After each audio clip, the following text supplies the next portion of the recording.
Hello, I'm Benny Westside, and welcome to the crash course for Omega Sentinel. Today we're going to talk about her abilities, T4s, building, how high you should build her, levels, gear, Dark Dimension prospects, and ISO-8 classes. So before we get into the abilities, I do want to say, I do want to set up the perspective that I'm going to approach this specific one. Uh, for the purposes of this team, she is completely skippable, especially for raids. Mysterio slots in just as well, and he even gives them a speed boost. She doesn't have a niche in the team. She sort of does the same things the others do. She has healing, which Scientist Supreme has. She has ability block and stun, which Nimrod has. Um, and damage they all have. Lady Deathstrike has it. She doesn't have something that's unique to her, and she doesn't bring anything. She just supports that. If you do want to build her, that's great. You want complete teams, that's perfect. But overall, my recommendation is to skip her because it's probably going to be a long time until we unlock her free to play anyway. So I don't think she's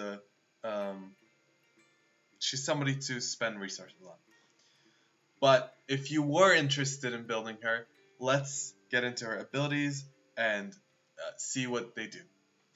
Alright, her passive, on turn and on each summoned tech ally's turn, she's going to heal self.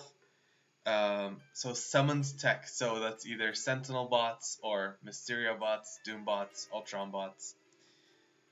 If their health is full, then she barriers instead. I think this is nice for a healing ability, so it doesn't go to waste. I would hope to see this tag or this call out in future heal abilities. I think this is nice. On enemy turn end, she's gonna attack the most injured enemy. On death, she has a revive chance, inherent revive chance. In raids, that revive chance goes up. Where is that? For each summoned tech ally, yeah. And then in raids, if she has 4 or more Orcus allies, it doesn't specify summoned, non-summoned, so if somebody dies but there's bots on there, that still counts. Enemies cannot gain defense up. That's very nice, not gonna lie. It helps you chew through the enemies faster. And then in raids, she also lowers max barrier of all enemies. That's also pretty nice. She does a lot of nice things. I'm not discounting that, but she doesn't have a unique niche, and she's just kind of there.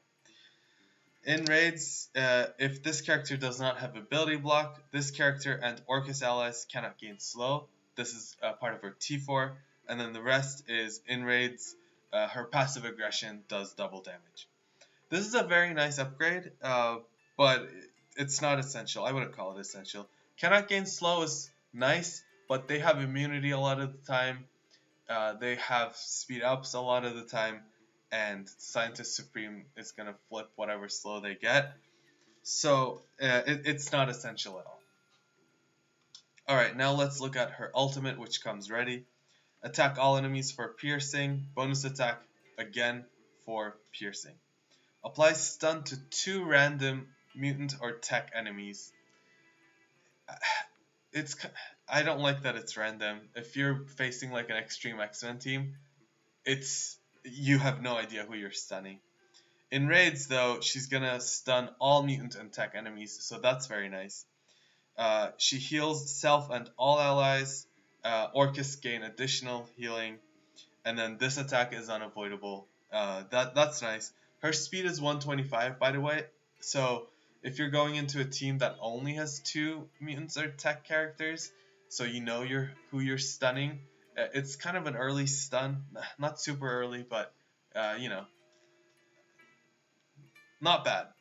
And then the T4 increases the stun from 1 to 2 turns and then adds more damage. That's a very nice upgrade, going from 1 to 2 stuns, especially for the raid context where it's applying it to all mutant and tech. But not essential. Alright, Cyborg Assault, her special, this is on a 3-turn cooldown, also comes ready. Attack primary for damage, apply regen to self and all Orcus, apply defense up and speed up to self and all tech. It's nice that it's tech and not just Orcus. In raids, she's going to apply defense up and speed up for 2 turns, and also offense up for 2 turns to self and all Orcus allies. And then she's going to heal self and all allies. The T4 adds more damage, it adds an ability block, and then it adds an added healing for Orcus.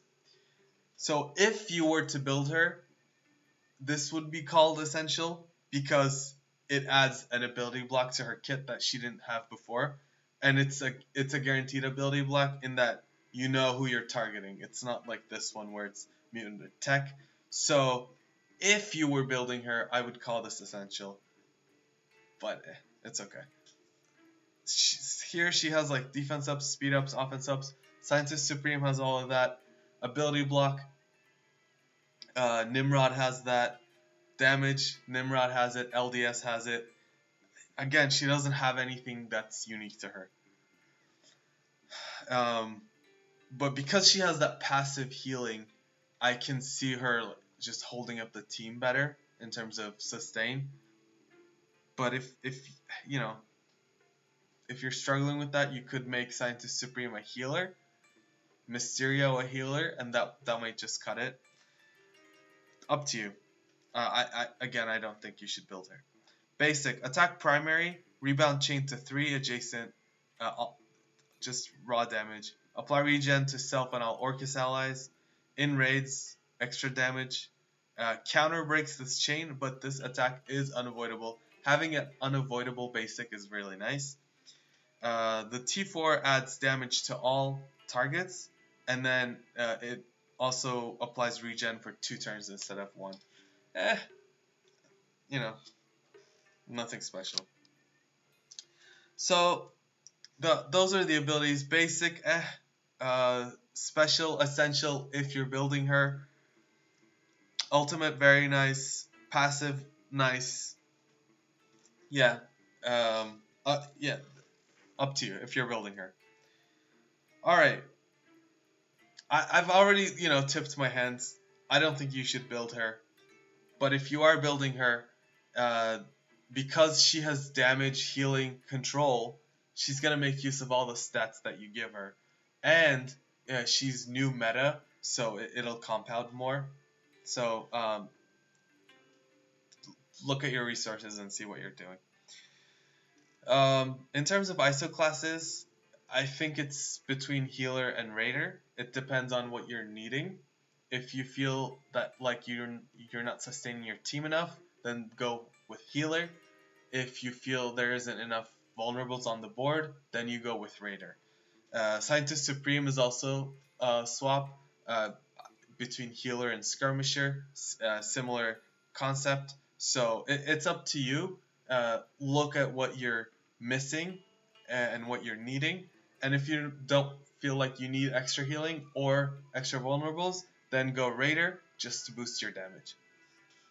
Because I think, actually no, her special isn't multi-hit, but her ultimate, her basic are multi-hits, and she's also doing passive aggression on enemy turn end. So raider's gonna work really well for her. So that's ISO classes. Dark Dimension prospects. She'll work really well if you're going with a mostly Orcus comp.